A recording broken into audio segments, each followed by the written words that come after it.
दोस्तों, आप सभी ने इंसानों के प्रेम के बारे में बहुत सुना होगा, लेकिन क्या हो अगर यही प्रेम काली दुनिया के दो बेहद खौफनाक और शक्तिशाली लोगों में हो। जी हाँ, हमारी आज की कहानी कुछ इसी प्रकार है। तो चलिए बढ़ते हैं हमारी आज की कहानी की ओर।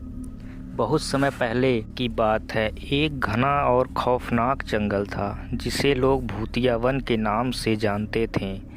यह जंगल रात को और भी डरावना लगता था और गांव वाले दिन दहाड़े भी इसके करीब जाने से डरते थे।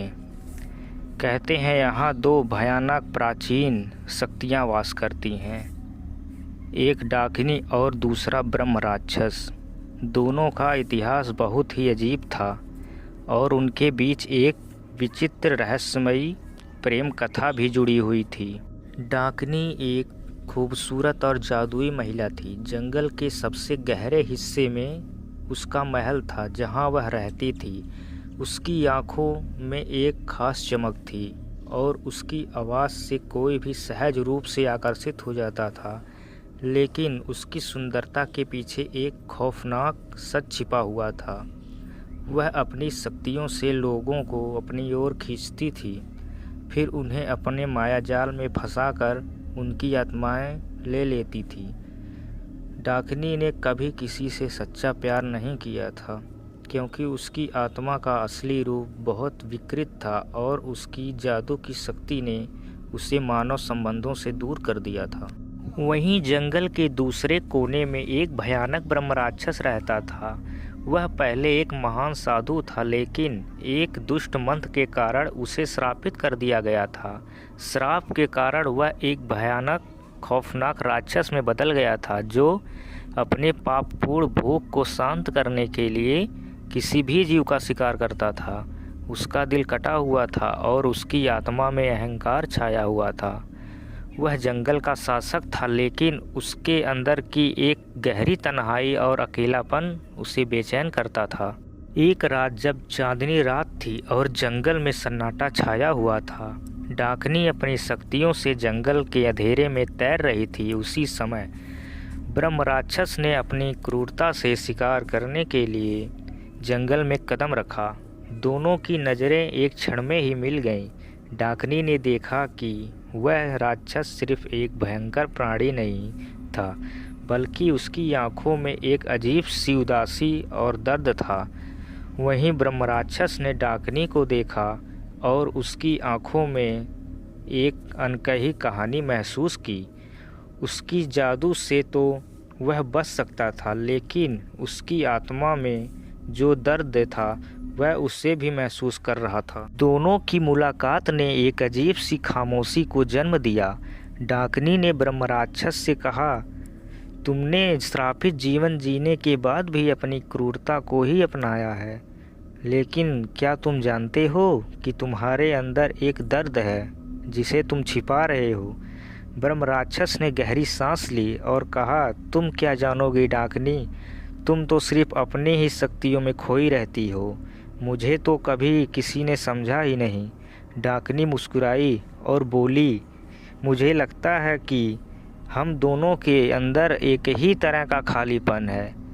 हम दोनों अकेले हैं और हमें प्यार की ज़रूरत है, पर हम उसे पाकर भी नहीं जानते। यहाँ से दोनों के बीच एक अजीब सा रिश्ता शुरू हुआ। डाकिनी ने ब्रह्म राक्षस के दर्द को समझा और ब्रह्म राक्षस ने डाकिनी के भीतर के अकेलेपन को महसूस किया। एक और वह अपनी शक्तियों से शिकार करने के बजाय दोनों एक दूसरे के करीब आने लगे। दोनों की दुनिया अलग अलग थी, फिर भी वे एक दूसरे के दर्द और भावनाओं को समझने लगे। डाकिनी ने ब्रह्म राक्षस को अपने जादू से धीरे धीरे शांत कर दिया और ब्रह्म राक्षस ने उसे सिखाया कि ताकत से बाहरी नहीं बल्कि भीतरी शांति से आती है। दोनों ने मिलकर जंगल को शांति का प्रतीक बनाने का निर्णय लिया, लेकिन इस प्रेम ने उनके दिलों में एक अनकही कशमकश भी पैदा कर दी थी। डाकिनी और ब्रह्म राक्षस का प्रेम सिर्फ उनका नहीं था, वह जंगल की शक्तियों के लिए भी एक चुनौती बन गया था। जंगल के बाकी राक्षस डायने दोनों को अलग अलग नज़रों से देखने लगे। डाकनी की शक्ति और ब्रह्म राक्षस की क्रूरता जंगल में एक अजीब सा संतुलन बना रही थी और यह संतुलन कभी भी टूट सकता था। एक दिन जंगल की गहरी शक्तियों ने इन दोनों को चुनौती दी। वे चाहते थे कि डाकनी अपने जादू से शिकार करने की आदत को छोड़ दे या ब्रह्म राक्षस अपनी क्रूरता को छोड़ दे। इस चुनौती में दोनों के बीच एक बहुत बड़ी लड़ाई शुरू हो गई, न केवल उनके दिलों के बीच बल्कि जंगल की शक्तियों के खिलाफ भी। यह संघर्ष बहुत लंबा और भीषण था। ब्रह्म राक्षस और डाकनी ने मिलकर जंगल के खिलाफ एक अद्वितीय युद्ध लड़ा। उनकी शक्तियाँ मिलकर इतनी खतरनाक हो गईं कि जंगल की अंधेरी शक्तियाँ हार मानने लगीं। लेकिन इस दौरान दोनों ने महसूस किया कि उनका प्यार और एकता ही वह शक्ति थी जो उन दोनों को एक साथ बनाए रख सकती थी। युद्ध के बाद ब्रह्म राक्षस ने अपने श्रापित जीवन को समाप्त करने का फैसला किया ताकि डाकनी को वह दर्द ना मिले जो उसने हमेशा महसूस किया था। उसने अपनी पूरी शक्ति को एक जगह केंद्रित किया और डाकनी को अपना प्यार अंतिम रूप में दिया, जिसके बाद वह शांति से नष्ट हो गया। डाकनी की आंखों में आंसू थे, लेकिन वह जानती थी ब्रह्म राक्षस ने उसे सच्चा प्रेम किया था। ब्रह्म राक्षस ने जाते जाते अपने प्रेम को अपना जीवन समर्पित कर गया। इसी के साथ हमारी आज की कहानी समाप्त होती है। फिर मिलेंगे किसी ऐसी ही रोचक कहानी के साथ। तब तक के लिए जय मां विंध्यवासिनी।